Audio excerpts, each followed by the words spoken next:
this is session 7. So Genesis 47, verse 13 to 26. Now there was no food in all the land because the famine was very severe, so that the land of Egypt and the land of Canaan languished because of the famine. Joseph gathered all the money that was found in the land of Egypt and in the land of Canaan for the grain which they bought, and Joseph brought the money into Pharaoh's house. When the money was all spent in the land of Egypt and in the land of Canaan, all the Egyptians came to Joseph and said, "Give us food, for why should we die in your presence? For our money is gone." Then Joseph said, "Give up your livestock, and I will give you food for your livestock, since your money is gone." So they brought their livestock to Joseph, and Joseph gave them food in exchange for the horses and the flocks and the herds and the donkeys. And he fed them with food in exchange for all their livestock that year. When that year was ended, they came to him the next year and said to him, "We will not hide from my lord that our money is all spent, and the cattle are my lord's. There is nothing left for my lord except our bodies and our lands. Why should we die before your eyes, both we and our land? Buy us and our land for food, and we and our land will be slaves to Pharaoh. So give us seed that we may live and not die, and that the land may not be desolate." So Joseph bought all the land of Egypt for Pharaoh, for every Egyptian sold his field, because the famine was severe upon them. Thus the land became Pharaoh's.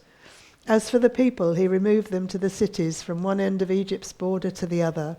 Only the land of the priests he did not buy, for the priests had an allotment from Pharaoh, and they lived off the allotment which Pharaoh gave them. Therefore they did not sell their land. Then Joseph said to the people, "Behold, I have today brought you and your land for Pharaoh. Now here is seed for you, and you may sow the land. At the harvest you shall give a fifth to Pharaoh, and 4/5 shall be your own for seed of the field, and for your food, and for those of your households, and as food for your little ones." So they said, "You have saved our lives. Let us find favor in the sight of my lord, and we will be Pharaoh's slaves." So Joseph made it a statute concerning the land of Egypt, valid to this day, that Pharaoh should have the fifth. Only the land of the priests did not become Pharaoh's. Now Israel lived in the land of Egypt, in Goshen, and they acquired property in it, and were fruitful, and became numerous. So, I said last time, and that's what we're going to look at this time, is I think that there are parts of Scripture that are prophetic, even though we don't recognize them instantly as being prophetic. And they're not really clearly seen until we start to see something in our own time which reminds us of that. And that's what I think is happening today. And if I'd studied this passage a few years ago, I wouldn't have seen it. I think because we've gone on in the Word, because recent events have shown how this passage could find fulfillment in our day, the two things have come together. I can't really explain it any other way except that I've gone on in the Word, as have you. We've gone on in the Word. We're more able to understand, and we're more able to see what's going on in our world and connect it to what we're reading. And so what I wanted to talk about is what happens in these passages that we'll read and how we can look at our world today and see, okay, is that happening, or can we see that happening in the future? So this passage is about a 7-year famine. It's about a 7-year famine that hit in the days of Egypt, in the days of Joseph when he ruled in Egypt. And it shows 4 things, first of all. In what I have just read, those verses from 13 to 26, it shows how the food and the crops failed. That's the first thing. How the people's money ran out or failed. How they lost their land and their possessions, and how they lost their freedom. And yet, through that passage that we've just read, they apparently were thankful that they hadn't lost their lives.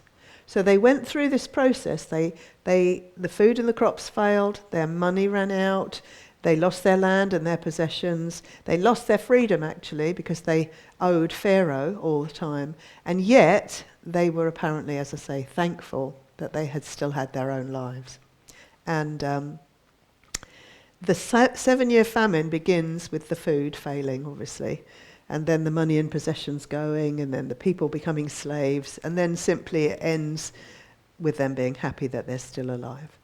In 2016, the World Economic Forum put out its predictions for 2030, and which was and a forecast that by 2030 everyone will own nothing and be happy.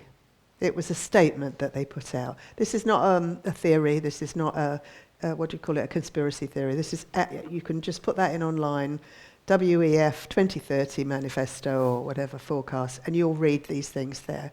So they put it. There is this slogan: "Own nothing. You will own nothing and be happy."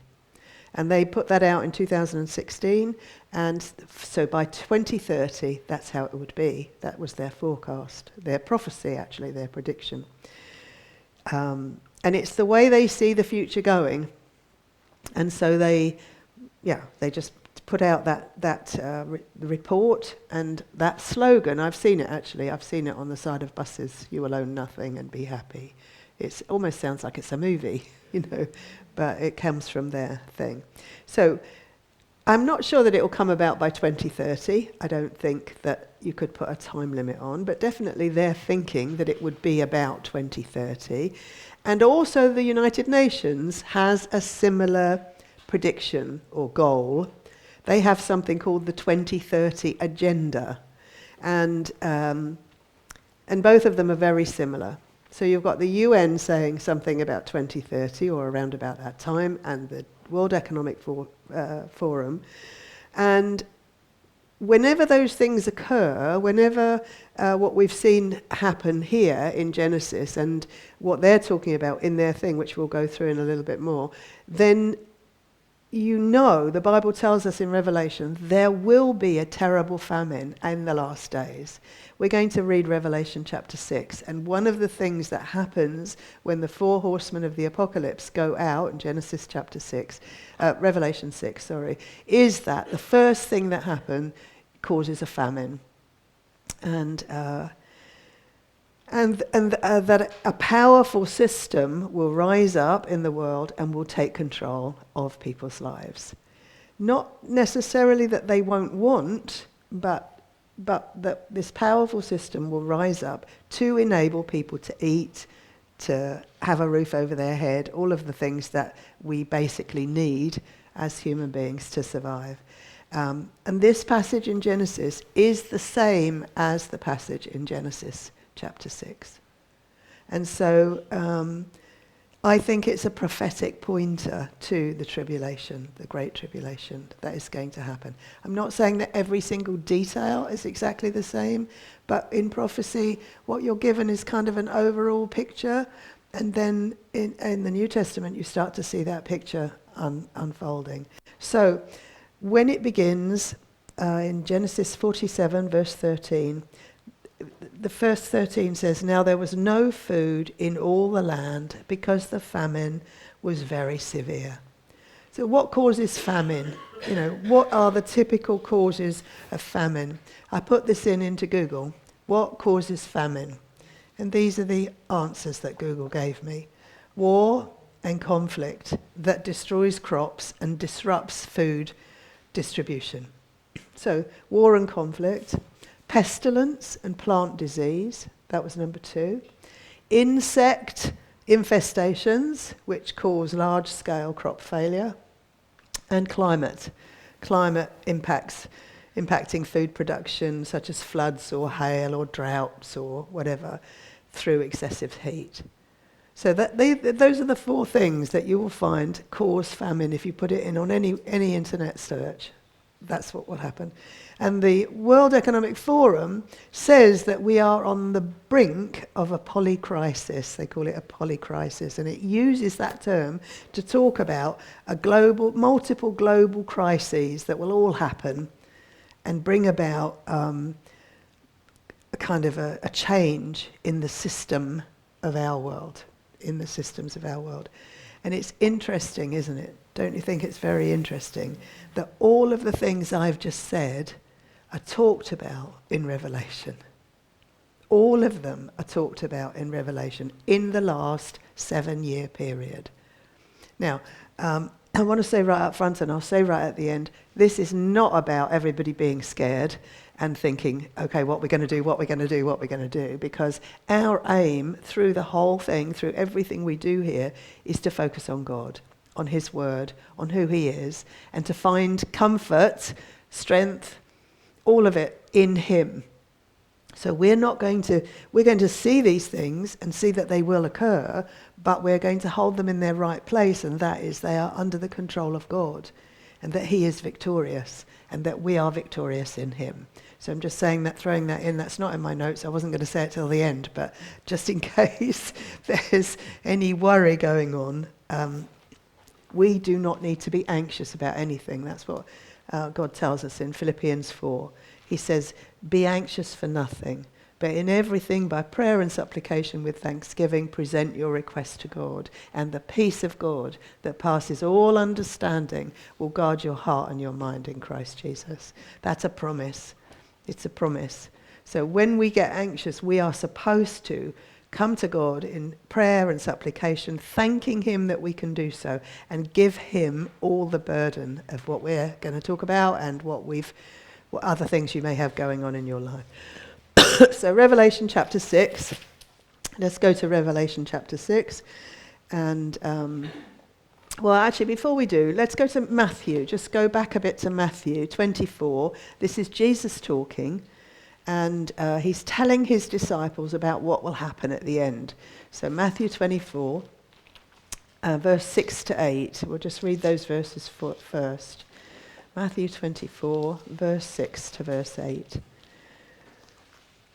You will be hearing of wars and rumors of wars. See that you are not frightened, for those things must take place, but that is not yet the end.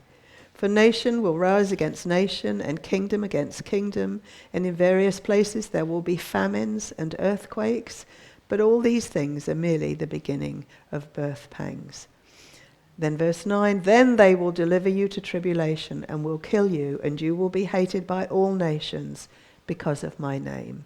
So Jesus is talking to his disciples as they come out of the temple, and they've said to him, look at this fabulous temple, and they're very proud of it. And he says in a very short time that temple's going to be torn down, and then this is going to happen. And he's telling them these things so that they're not afraid. That's why we needed to read that first. Jesus is telling us this so that we're not afraid. He's not telling them that or us so that we become afraid and just kind of hole up at home and don't open the front door. So now go to Revelation chapter 6. Revelation chapter 6. John is having his vision. He's already been called up to heaven in his vision. And in chapter 6, Jesus has opened the scroll in chapter 5, and then John is going to describe the first things he sees when the scroll is opened.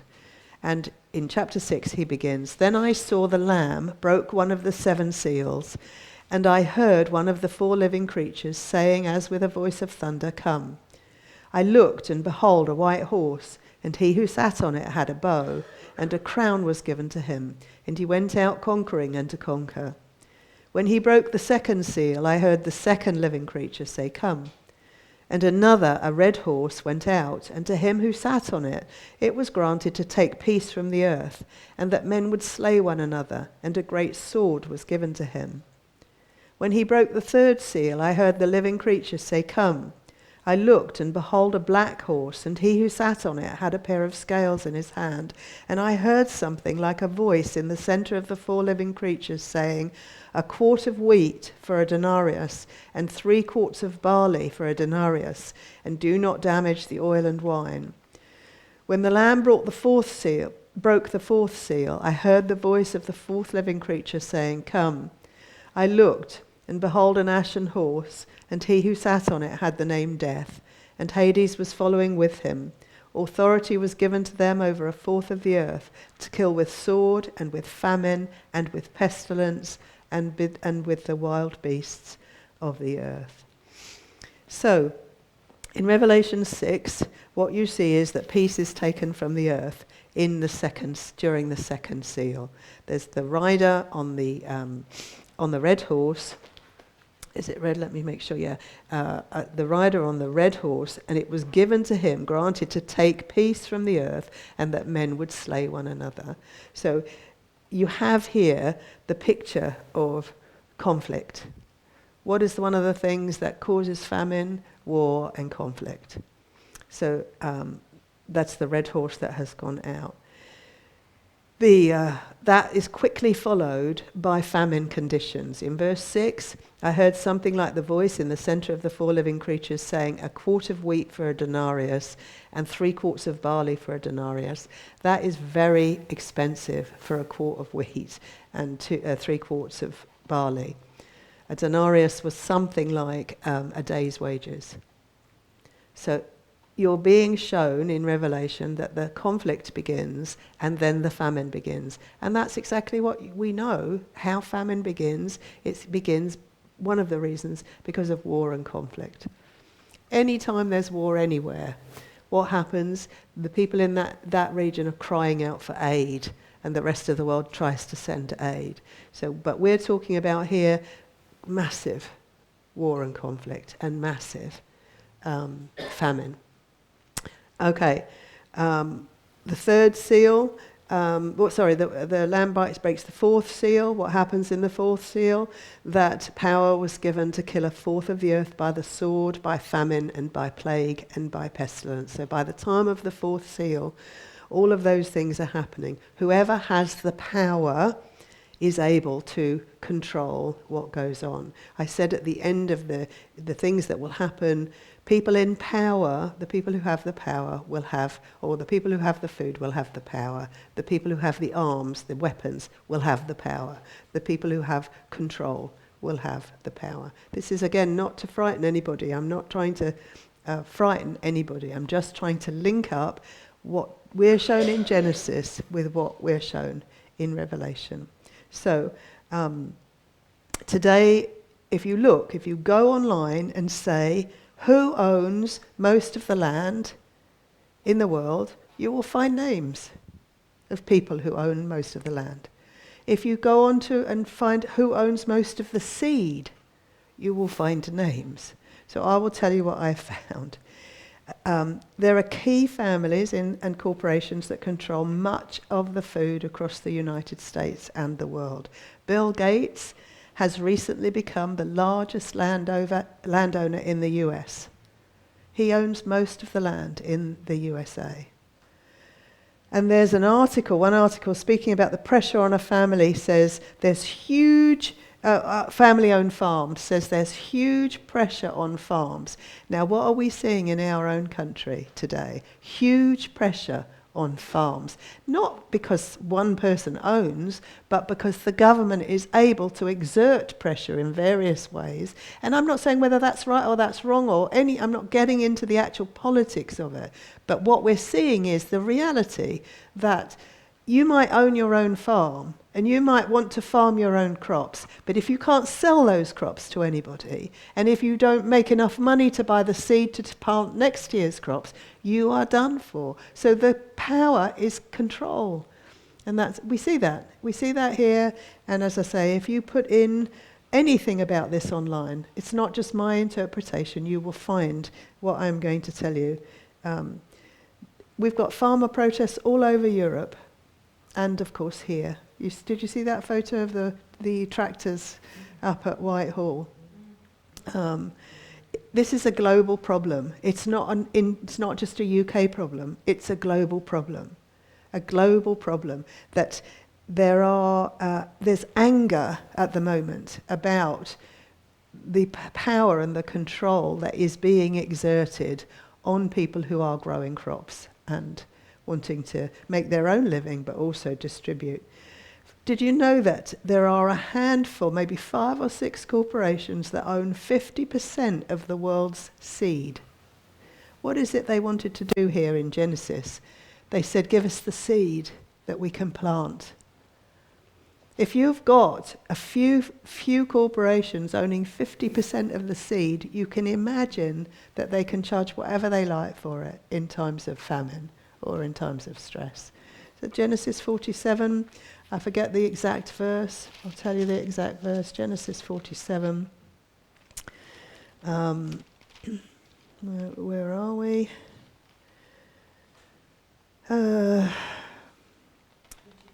Thank you. Is it 24? Oh, yeah. Yeah, 23. Behold, I have today brought you and your land for Pharaoh. Now here is seed for you, and you may sow the land. At the harvest you shall give a fifth to Pharaoh and 4/5. So this idea that Joseph is now in control not only of the food, but also of the seed for the next year's food and the year after that. And that's what we're going to see at the end, because the war and the famine and the death that comes about because of that is being shown to us in Genesis. It was only that in Genesis there was a good ruler, because Joseph ruled actually the whole thing under Pharaoh. It was only that Pharaoh had given him control and that he was a good man under the control of God, that he did do what was necessary. But in the process, they lost all their land. They lost their land. They did not own it. So we're looking at the process, not at the person who did it, but at the process, and trying to see, okay, could this happen in our day? Are we seeing the beginnings of it in our day? As the food became scarcer, its value rose, and all the people just spent all they had just to survive. That's in Genesis 47. Verse 14 and 15. Because the food became scarce, the value of it became higher, and they spent all they had to just live, just to get by. I've got some things here that you might find quite interesting. In the 1920s in Germany, in the Weimar Republic, someone said that you were better off burning your cash to get warm than trying to buy coal or wood for a fire. That it was cheaper to burn the paper money that you had than to go and try and buy. Prices just went completely out of control. A loaf of bread, which cost 250 marks apparently in January 1923, had risen to 200,000 million marks in November 1923. So from January, where it was 250 marks, let's say 250 shillings or pence, whichever way you want to look at it, by November it was 200,000 million marks. You can't even imagine that figure, can you? How can you imagine it? By autumn 1923, it cost more to print a note than the note was worth. And during the crisis, workers were paid twice a day because prices rose so fast that their wages were virtually worthless by lunchtime. Can you imagine? They got paid at lunchtime, and then they got paid in the evening, or they got paid in the morning and then they got paid at lunchtime, because by the time that few hours had gone, the money they'd been paid was worthless. They couldn't buy anything with it. This is hyperinflation. It's hyperinflation. And it's hyperinflation because they thought they could just print money to get themselves out of the trouble that they were in. They were in a real economic crisis in Germany, and they just started to print money so that they could kind of get out of trouble. That's similar to what the Western world has been doing since 2008. We have been printing money to pay off debt, to try and keep inflation down, and but the end result in Germany was complete destruction of their economy. Before World War I, the exchange rate was just over 4 marks to the US dollar. So $1 was about 4 German marks. By 1922, that's just a few years, it had risen to by 700%. 700% had gone up. The government had to print million mark notes and then billion mark notes to even try to keep up. I know this is, maybe you're not interested in these details, but this just blew my mind when I was reading through this. By November 1923, if you don't write any of the other things down, write this down. $1 was equivalent to 1,000 billion, which is a trillion, marks. $1 was a trillion German marks. Can you imagine the poverty? You can't imagine the poverty. Somebody wrote here, and I got it again off online, it was observed at the time, a wheelbarrow full of money could not buy a newspaper. While one German student recalled ordering a cup of coffee for 5,000 marks, and then her second cup, whose cost had risen to 7,000 marks in the brief time it took him to drink the first. I mean, shopkeepers couldn't replace their stock to keep up prices. Farmers refused to sell their produce because they couldn't get any payment for it, because it was worthless, the money they were paid for. Food riots broke out, pensioners starved, and townspeople marched into the countryside to take over the farms. This was complete chaos, breakdown of society. Can you imagine now, think about this and think about how was it that Hitler could come to power? Because he came to power on the back of this circumstance. So when we're trying to think about, well, how could people not see that that must be wrong? So how can the tribulation happen? How can the Antichrist even be able to do some of the stuff that he does? How can he gain power? It's because people were so completely desperate that anyone who came and said, I can do this, I can change this, I can bring this, I'll put food on your table, I'll do this, was welcomed with open arms. And that's what happens in Genesis. Joseph can do what they need, and they'll willingly give everything to just put food on their table and be able to feed their families. That's where we're heading. Honestly, that's where I think we're heading. The craziness and the desperation of the Weimar Republic, it's called, led to the rise of Hitler. And most people believed him, that he would do good and that he would be able to steer the country into prosperity. In Egypt, they couldn't print more notes. They weren't printing banknotes at that time. They didn't have banking. Pharaoh was the great king. He had everything and he was in control. So they didn't have the system that they had in Germany. But it's the same thing. Pharaoh had the cash. He had the power. He had the power. And for the people, when the money ran out, when the famine struck and the money ran out, they were completely under the control of Pharaoh. They already were to a certain extent because he was a totalitarian ruler, but while they were still farming and the crops were good and everything, they owned their own land, and so they were self-sufficient.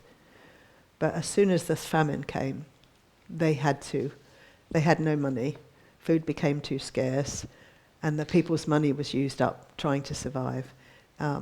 It didn't actually mean that there was no money. It meant that in Genesis that all the money that had been distributed amongst the people was now in Pharaoh's hands. And that's the difference. That's the difference. So the collection, the whole of the wealth of Canaan, we read, as well as Egypt, went into Pharaoh's treasury. So, after the food and the money failed, their possessions failed. If you go to Genesis 47, go back there to Genesis 47 and take another look at verse 16, 47, verse 16. Then Joseph said, "Give us your livestock, and I will give you food for your livestock, since your money is gone." So they brought their livestock to Joseph, and Joseph gave them food in exchange for the horses and the flocks and the herds and the donkeys. And he fed them with food in exchange for all their livestock that year.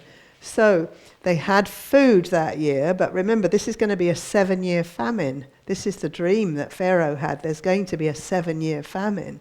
And so they're only in the first and the second year now. So this is going to continue for quite a while.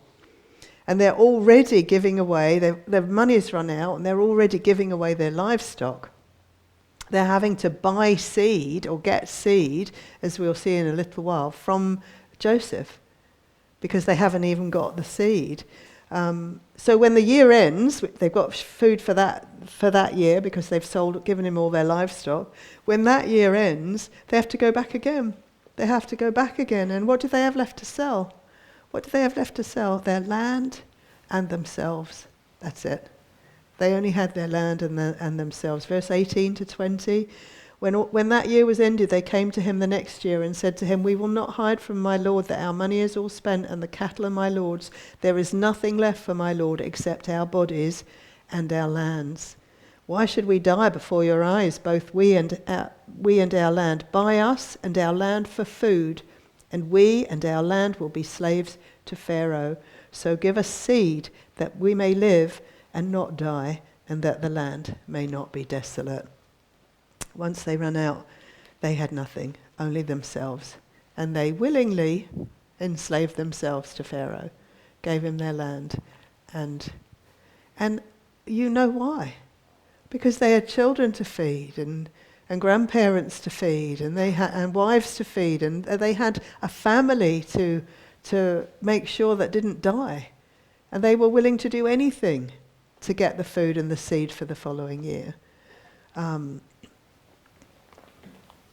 They own nothing, and they'll be happy. That's that saying. I mean, the suggestion they make is buy us and buy our land. Take our land and take us. It was different, of course. It was different in that day because there was no constitution, there was no government, it was just Pharaoh and his henchmen, presumably, and he had the ultimate say. So it was a totalitarian regime, but they were enhancing that regime rather than pulling away from it and setting up something else because they had nothing and they could do nothing else. I think in Genesis we see a picture of the end. I think we see a picture, and I would never have thought that 10 years ago. I would not have seen it. It's only that now I see the other things going on in our culture that I can say, wow, that is so much like this. That is so much like this. People we know from other places in Revelation, if you've studied Revelation, we have done Revelation, I think, but for example, in chapter 13 of Revelation, you can't buy or sell anything unless you prove yourself to be under the control of the person who is in charge. That's where we're coming to. That's where we will come to. And you can see it being played out in this little scenario in Genesis.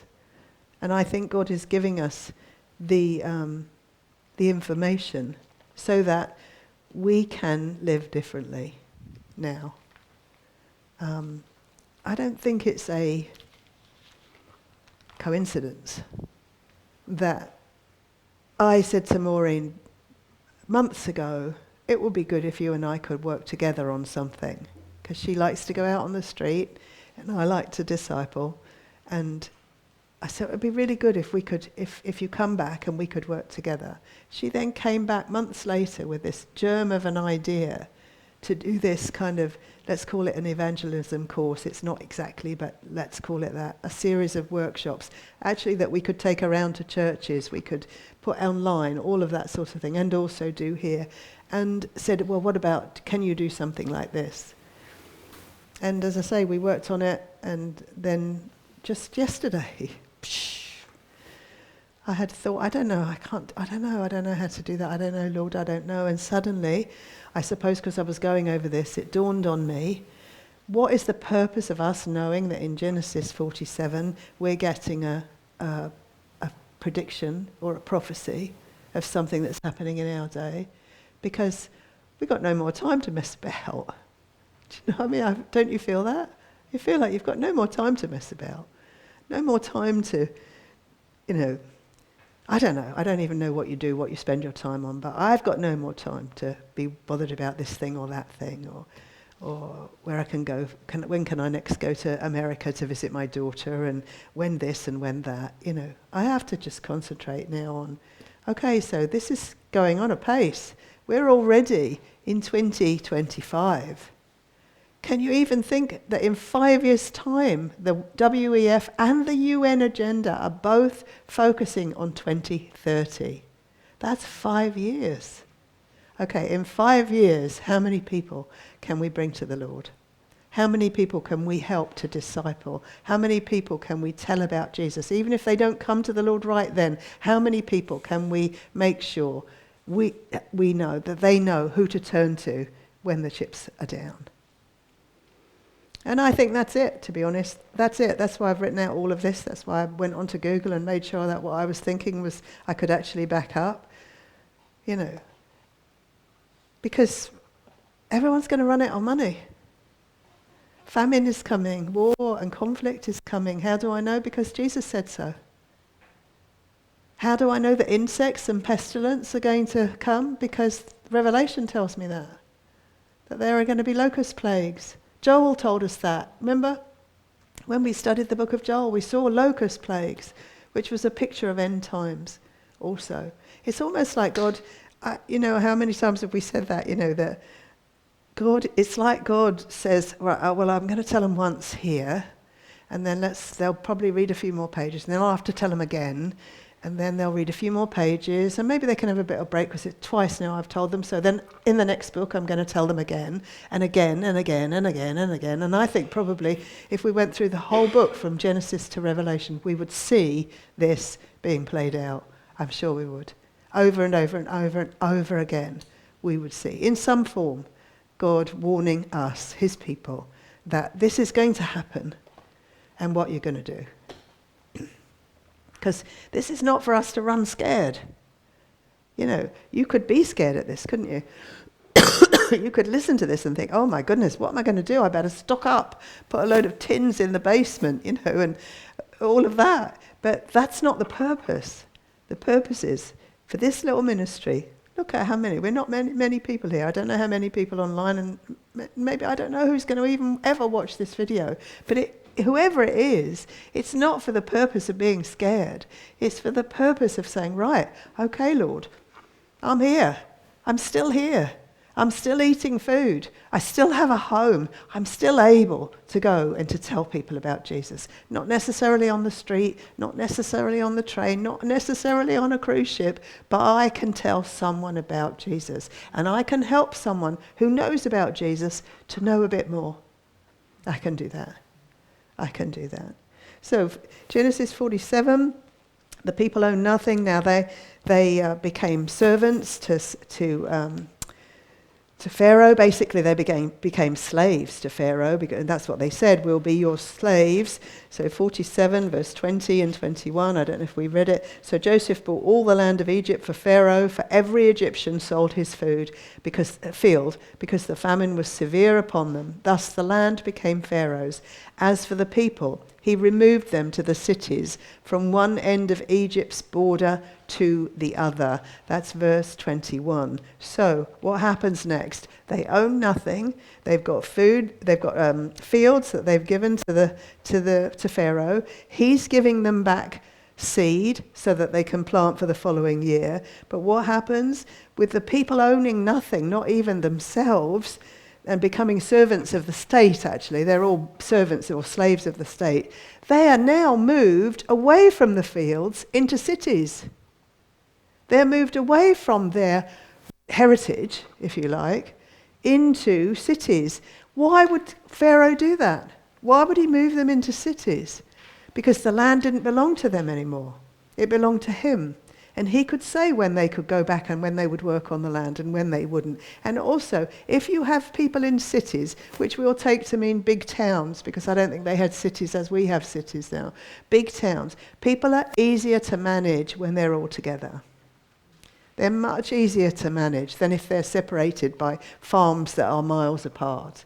They are much easier to manage. Joseph did all of this to save lives. He is the picture of Jesus. He was saving lives. The conditions were terrible, but he wanted to make it as good as he could do for the Egyptians. He didn't have bad intentions. But this is what we're getting, is a picture of a leader who is coming who will not have good intentions, who will have bad intentions. The United Nations, apparently, has recently projected that nearly all global population growth from 2017 to 2030 will be by cities. that the global population will grow, and when it grows, it will grow in cities, not on the land, in towns. You've read about, haven't you read about, well, let's say by 2050, they're saying 70% of the world's population will live in cities. 70% of the world's population will live in cities. That's up from about 50% in 2020. I mean, that's a huge, huge growth. 70% of the world's population living in towns or cities.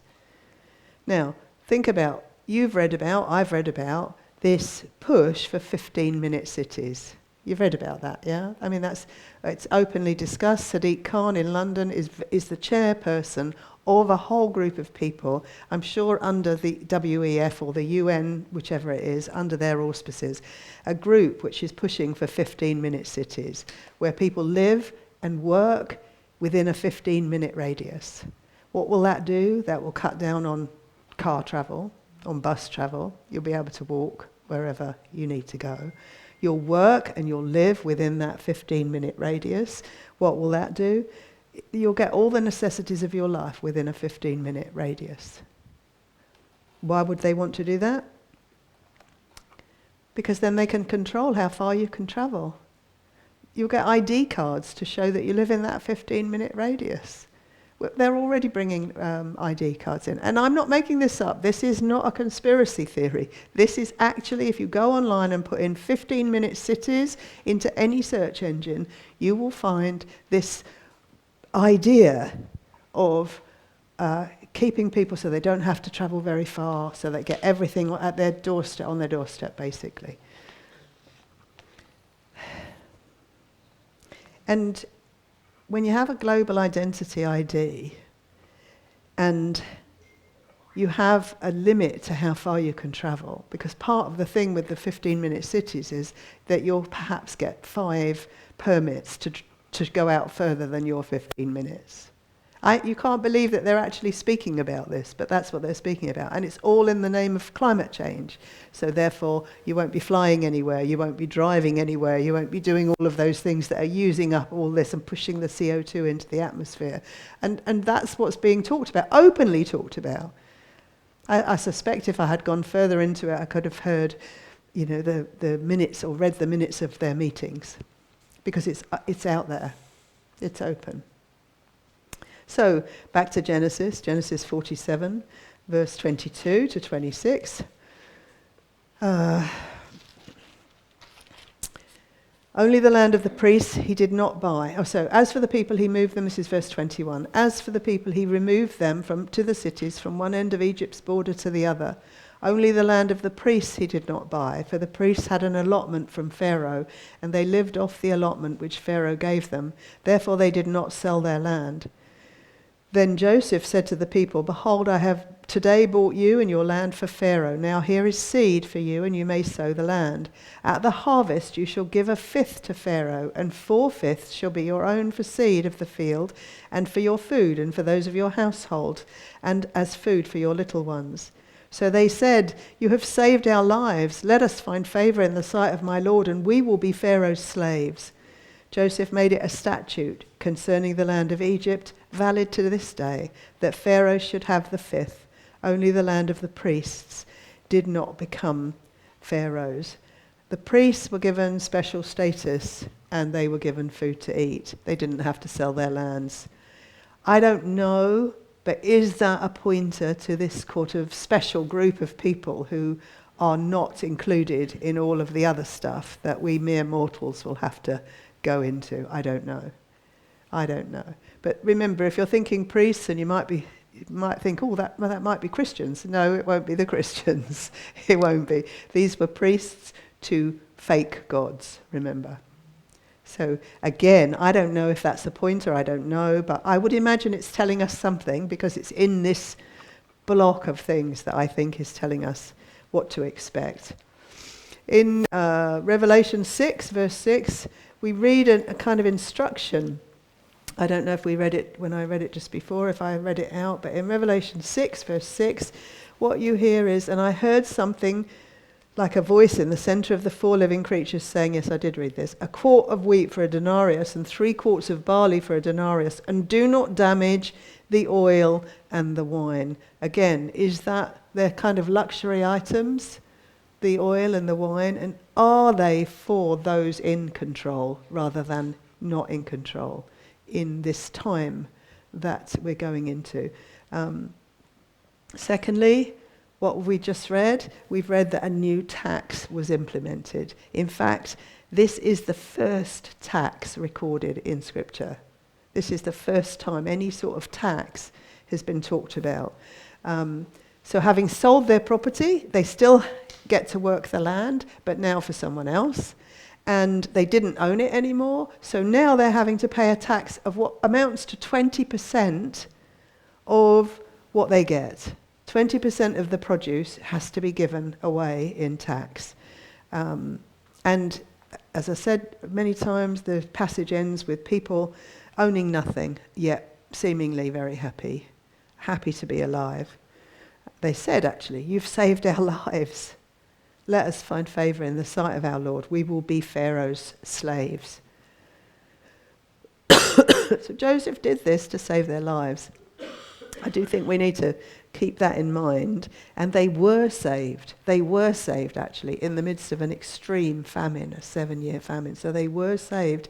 But later on, as we get to the end of the Scriptures, we know that that one's going to come at the end and godliness won't be his trademark. He's called the Antichrist for a reason. He is anti everything about Jesus. So what have we seen then? What's the order in this thing that we've seen in Genesis 47? Famine causes the food to fail in the land. Famine causes the food to fail. The money fails as the food becomes scarce and prices increase. So you've got the famine, you've got the money being lost or failing. Possessions are now lost. You remember they had to sell their horses and their donkeys and all their livestock. Possessions are lost because they have to be sold to survive or given to survive. The land is sold because they can't afford to buy the seed unless they sell the land. So the land is sold and the people themselves become sold. They're sold, actually. They sell themselves into slavery. And they have no choice. They have no choice. I'm sure there were people who didn't want to do this, but they had no choice because they wanted to live. They wanted to live. And then the people are moved into cities so they can be managed a bit more easily. The people work the land, but they don't own it, and they pay tax to Pharaoh. And the people are happy. Or at least they're still grateful to be alive. So I've got a question at the end of that page and on my notes, and I've said, so what are we going to do knowing this? What are we going to do knowing this? Because, and I'm going to come to an end of my notes in the first session, so hopefully we can have a chat after the break. So people online, you won't be able to do that, I'm afraid, but so, because I said at the beginning, the focus of this study, to look at these prophetic pictures of the end, is not the prophecy. Actually, the focus of this study is that to look at Jesus and to look at ourselves. Right from the beginning, when we looked at the life of Joseph, we said, Joseph is a picture of Jesus. What can we learn about Jesus from Joseph? What can we learn about ourselves in our response to Joseph? How did he handle what he had to go through so that we know what we might have to go through and know how to handle it? So we want to grow in our knowledge of the God who is in control of all this, because if God can tell us about this in Genesis 47, and we can know it's true in Revelation 6, then we can also know that the God who's telling us is in control of it all. So he's telling us this from the beginning. He's telling us, I'm the God who knows the end. I know the end. And if he knows the end, and if he is good, then the end will be good for those who know him. And so the whole purpose of us going through any of this, or even the whole study, is to know the God who is good. To know the God who is good, and who has promised us an end, a good end. I think we have to start thinking about eternity. We have to start thinking about that today, even if we're not already thinking about it. Because all of us are headed for eternity, and that eternity is blessed abundantly beyond anything that we can ask or imagine. Remember when Paul writes that in Ephesians 3, he says, "Now to him who is able to do exceedingly abundantly beyond anything we can ask or imagine, to him be the glory in Christ Jesus and in the church forever." So we have a God who cares for his people, who is able to do exceedingly abundantly beyond anything we could even ask or think. He is able to do that, and he has promised to do that because he has promised paradise. Even to the thief on the cross, Jesus said, "Today you will be with me in paradise." It's almost like he doesn't have to say, "Today you'll be with me in paradise." He can say, "Okay, you've trusted me, you're saved." He can even say, "Okay, your sins are forgiven." He can say any of those things, but he doesn't. He says, "Today you will be with me in paradise." Because there's a promise attached to that, isn't there? There's a promise in there that those people who know Jesus, who know God is sovereign, who know that he cares and know that he loves and all of that, the stuff of the gospel, we are headed for eternal riches, blessing in Christ Jesus. Not money or possessions, but an eternity of paradise where we're not going to cry and we're not going to weep and we're going to have no more pain and no more sorrow and no more sin. We will not live in the presence of sin. There will be no sin. We'll live in glory, in peace. And that's what we're focusing on. So we have to start to think in terms of eternity and the spiritual blessing. I've called them riches, but I don't want to get confused. Not riches, our riches, but riches of eternity. We want to make sure that we live with that. Why? Because Jesus is our hope. He's our hope. And this hope we have.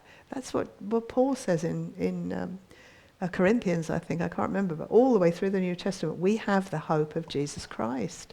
We have the hope of eternity. We have the hope of being like him and spending our time with him. And that hope is not, how many times have we said it here, and you could probably say it back to me if we weren't recording. What is hope? What's the definition of Christian hope? It is confident expectation based on the promises of God, on us knowing the character of God. This is not a wish for Christmas, oh, I hope I get a new bike. This is, I know that I am going to be with Jesus, and when I'm with him, I'm going to be like him, and it's going to be glorious beyond anything I can even ask or think. Anything. And so we're confidently expecting to go to a heavenly city and an eternal home. That's what we're confidently expecting. And Jesus spent a lot of time in the Gospels talking about, because we believe that, this is what we need to be doing.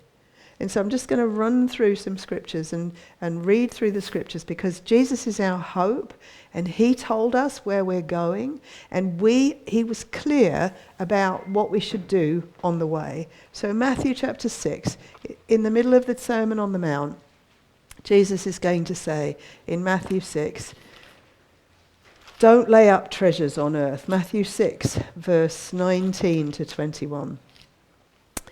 Do not store up for yourselves treasure on earth where moth and rust destroy and where thieves break in and steal, but store up for yourselves treasures in heaven where neither moth nor rust destroys and where thieves do not break in or steal. For where your treasure is, there will your heart be also. Don't store up stuff on this earth. Don't store up things for yourself. Store up things for yourself in heaven. Think about your spiritual blessings that are going to come. Matthew 6, verse 19 to 21. Where your treasure is, that's where your heart will be. So, the question is, where is my treasure? Where is my treasure? Where is your treasure? Is it about the things that you have here? Or is it about things that you know are waiting for you in heaven? Because that's going to make a difference in how we respond to what's going on in our world. There was that recent thing about the stuff they're putting in milk. Do you remember? Is it Arla, the company that's doing it? I can't remember. They're putting some sort of chemical or something in milk now. And most of the stores and supermarkets are selling the milk that has this stuff in it. You won't find it listed on the ingredients. It will just look like milk. But the cows are being fed it, and so their milk is being changed.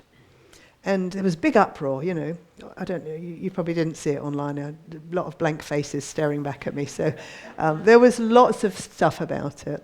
And I was talking to a friend of mine came to visit her and her husband, and she's been a Christian longer than I've been a Christian. She was the first Christian I ever knew, and she obviously prayed for me without me knowing. I met her 50 years ago, I think.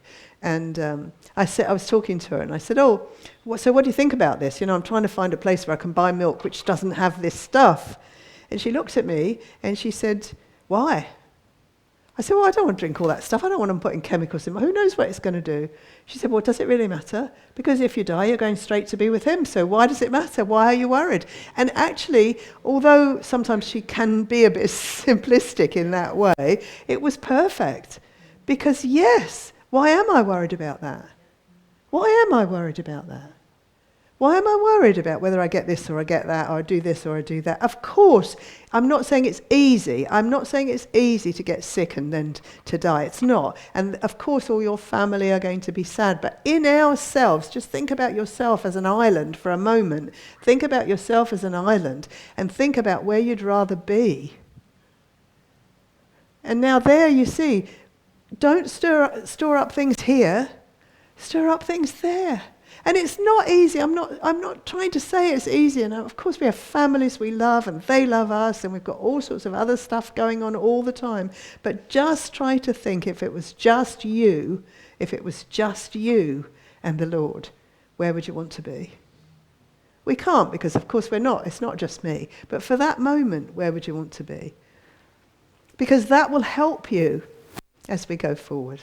That's going to help us all as we go forward. As these things start happening, it's going to help us. Where's my treasure? It's there. Luke chapter 12, verse 15. Luke 12, verse 15. Then he said to them, beware and be on your guard against every form of greed, for not even when one has an abundance does his life consist of his possessions. Now, I'm not saying that anyone here that I know is greedy or is trying to accumulate for themselves all of this stuff. But we do live in a very privileged part of the world, and we have great blessing and privilege in the Western nations. And so, if that changes, how will we respond? That's the point, I think. That's what Jesus is really talking about here. Be on your guard against every form of greed, because not even when one has an abundance does his life consist of his possessions. You and I have an abundance, comparatively speaking. We live in a palace. And so, but our life doesn't consist of that abundance. In fact, it has nothing to do with that abundance. And so what are we using it for? What are we doing with that abundance? And it doesn't mean that you can never go on holiday, you can't buy yourself a new coat or whatever. It doesn't mean any of those things. It just means, where is your focus? Where's your focus? What's it on? James chapter 5, verse 1 to 3. James, who was a brother, half-brother of Jesus. This is not the disciple James, this is his half-brother who wrote this book. It's quite an amazing book, actually, when you think that until Jesus died, really, he didn't think he was the Messiah, and was pretty horrible to him. So James 5, verse 1 to 3. Come now, you rich, weep and howl for your miseries which are coming upon you. Your riches have rotted, and your garments have become moth-eaten. Your gold and your silver have rusted, and their rust will be a witness against you and will consume your flesh like fire. It is in the last days that you have stored up your treasure. I don't think he's talking about every rich person. He's talking about every rich person who has his riches as his treasure. That's going to turn to rust. That it's going to be, what does he say? It will be... The rust will be a witness against you and consume your flesh like fire. He's talking to people who are not living as if they know Jesus. They're living in the same way they've always lived. And he's telling them, all that you have is going to go. Don't store it up. He's remembering back probably to the parable that Jesus said. Do you remember? He said there was a rich man and he looked at his wealth and he had so much wealth. He thought, I can just store it up. I'll build barns to put all my wealth in. And, I can use it then forever. I can stop. And he said, and in that night his very life was taken from him. And James here is taking, I think, that kind of, it's God's through James is writing, and he's taking that idea and he's saying, don't think that this is, your wealth, your gold and your silver have rusted and their rust will be a witness to you. And he's talking about the last days. Now, I don't think he knew Revelation. The vision hadn't been given to John at that time. But God is speaking through James and saying, you're in the last days, don't store this up. And he's saying that to you and to me. He's saying that to you and to me because in the world's eyes, we're rich. Why do all the immigrants want to come to a place like this? Because we live in a palace compared to where they lived. And they want what we have. Of course, there are other motives. I'm not discounting other motives. But basically, people are coming from, it's almost like they want to turn the world upside down and tip all the people in one half of the world into the other half because this is where the money is. It's people see that. Now with the age of the internet, everyone can see what we have. 50 years ago, they couldn't see. Not so easily. But now they can. And they want it because they want what we have. And if we are not giving them what we truly have, Jesus, then we're giving them nothing. Because it's all going to finish very soon. It's all going to finish very soon. Proverbs 11, verse 4. Proverbs 11, verse 4.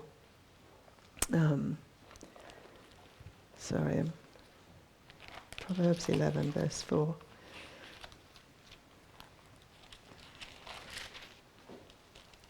Riches do not profit in the day of wrath, but righteousness delivers from death. What's the last days? The Great Tribulation is the day of wrath. Riches do not profit in the day of wrath, but righteousness delivers from death. I'm not saying that Solomon understood what he was really writing. I don't think he thought about the end time judgment and the Great Tribulation. He had no idea of those things. But Solomon writing, or God writing through Solomon, is making a basic statement that riches, verse 11, verse 4. Riches do not profit in the day of wrath, in any day of wrath, in any day of anger or war or anything. Only righteousness will deliver from death. And then just take that as eternal. Riches do not profit in the day of judgment, but righteousness delivers from eternal death. You and I are delivered from eternal death. We will never die. Ever die. I want to get that in my head. Don't you want to get that in your head? We're never going to die. Jeremiah 9, verse 23 and 24, and you'll know these verses even if you don't go to them yourself. Jeremiah 9, verse 23.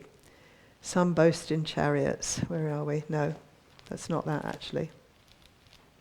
Jeremiah 29, Jeremiah 9. Yeah, now you've all gone to 29. Jeremiah 9, verse 23 to 24. Thus says the Lord, let not a wise man boast of his wisdom, and let not the mighty man boast of his might. Let not a rich man boast of his riches, but let him who boasts boast of this, that he understands and knows me, that I am the Lord who exercises loving kindness, justice, and righteousness on earth, for I delight in these things.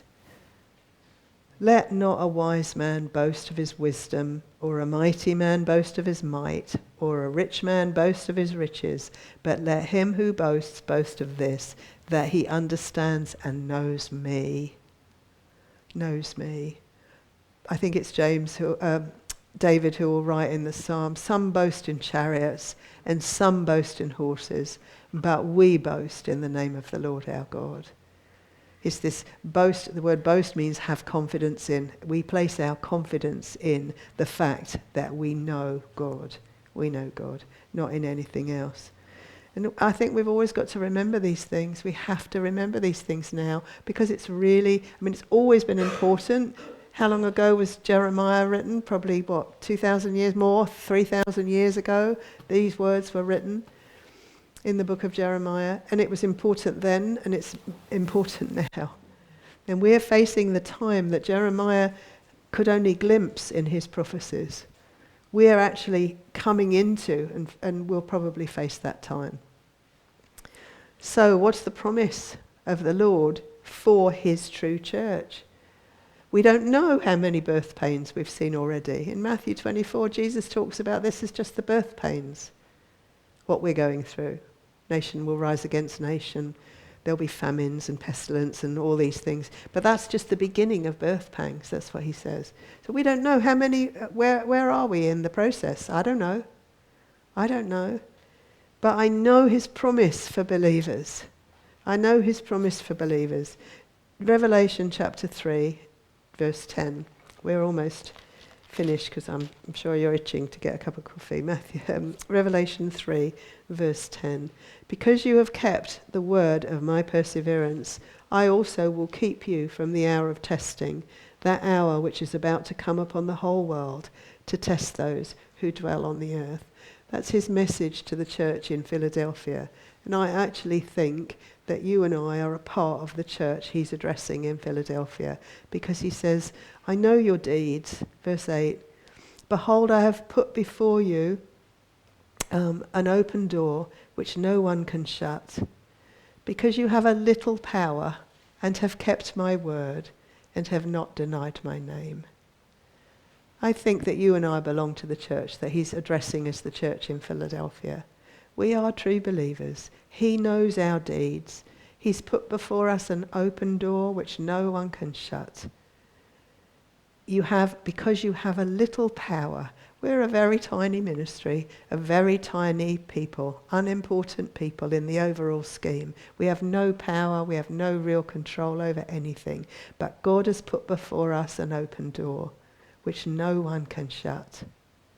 And he is saying that because we have kept the word of his perseverance, I will also keep you from the hour of testing, that hour which is about to come upon the whole world to test those who dwell on the earth. Now, I have always understood that to mean that the rapture will happen before the Great Tribulation. So let's just run with that for a while. Let's say the rapture definitely happens. We will be called up to be with the Lord Jesus, meet him in the air before the Great Tribulation, the last 7 years, happens. But we will see the birth pangs, and we will be around people who will have to go through the 7-year tribulation. And what is the one thing you can leave them with that is more important than any other thing that they will need in that 7 years? The knowledge that Jesus Christ died for them, that he died for them, that God so loved them that he gave his only begotten Son. And that God's love, his agape love, is not contingent on what they do or who they are or how they speak or how they look. It's not contingent on anything that they've done. It is contingent solely on the fact that God is love and he has chosen to save. If you don't leave anything else behind, leave that. 1 Thessalonians chapter 1, verse 10, where Paul writes to the Thessalonians, in every chapter of that letter, 1 Thessalonians, he talks about the church, the believers, true believers, being saved from, out of the Great Tribulation, or not having to go through the Great Tribulation. 1 Thessalonians chapter 1, verse 10, or verse 9. For they themselves report about us what kind of a reception we had with you, and how you turned to God from idols to serve a living and true God, and to wait for his Son from heaven, whom he raised from the dead, that is Jesus, who rescues us from the wrath to come. He rescues us from the wrath to come. 1 Thessalonians 4, verse 16. For the Lord himself will descend from heaven with a shout, with the voice of the archangel and with the trumpet of God, and the dead in Christ will rise first. Then we who are alive and remain will be caught up together with them in the clouds to meet the Lord in the air, and so we shall always be with the Lord. Therefore comfort one another with these words. Comfort one another with these words. You and I are going to be caught up together with Christ in the air. And I think it will be before the tribulation starts. But if it isn't, it makes no difference, because my job is to tell people about Jesus. No matter what happens, no matter how much it costs, I am here only to do that. 1 Thessalonians 5 verse 9. For God has not destined us for wrath, but for obtaining salvation through our Lord Jesus Christ. God has not destined us for wrath. And Paul links that with verse 2, where he talks about the day of the Lord, the great tribulation. We have not been destined for that. As things become more and more difficult, we will determine to live for the Lord more and more. I think God will do that for us. I think as things become more difficult, because we've already surrendered to him, he will focus our minds and our eyes and our thoughts on growing in the knowledge of his truth and his faithfulness and his love, and the gospel, his glory and his promise in the gospel. And I think as we do that, the light and the hope of heaven will grow all the more brighter. I just can't, in some ways you want to just say, thank you, Lord, thank you that this may be going to happen in my lifetime. I mean, I've said so many times I never thought it would, but thank you that it might do, Lord, that I'm actually seeing the beginning of it at the very least, because it does have a way of focusing your mind. What's important? What do I want to spend my energy on? What do I want to spend everything on? My money, my everything.